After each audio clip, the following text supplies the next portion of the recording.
Hey guys, so I've got 2 cups of pepper jack and 2 cups of sharp cheddar in a bowl. We're just gonna toss all this together.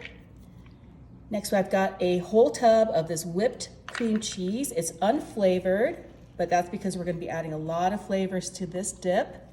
It's the perfect time to make this. It's springtime. You wanna go ahead and mix all of this together.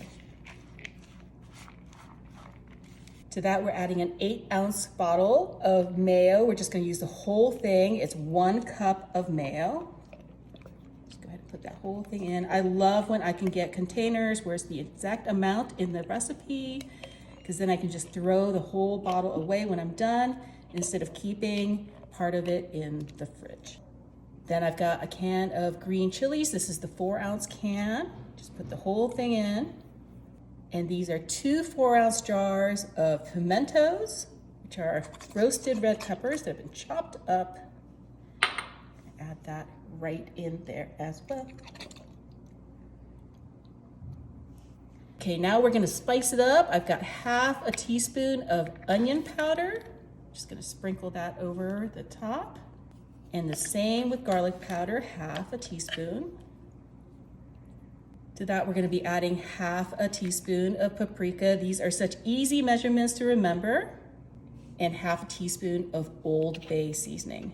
I think this is the thing that makes it kind of like a southern dish, is that Old Bay. We're also gonna be adding half a teaspoon of black pepper to that, and a 1/4 teaspoon of cayenne pepper. Not too much, because we already put those green chilies in there. Give this a good mix.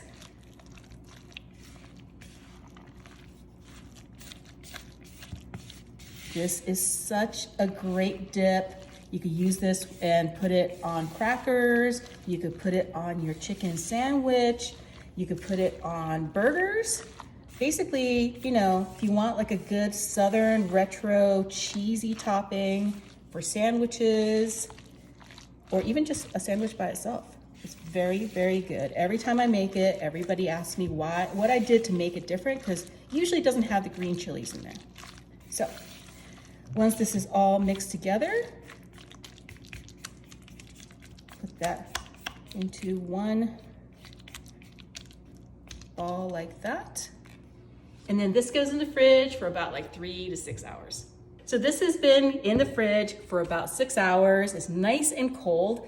I've got a slice of uncooked toast and an ice cream scoop. You can obviously put this on crackers or anything, but this is how we eat it in the South. I'm gonna take this. It's so good, guys. You totally make it.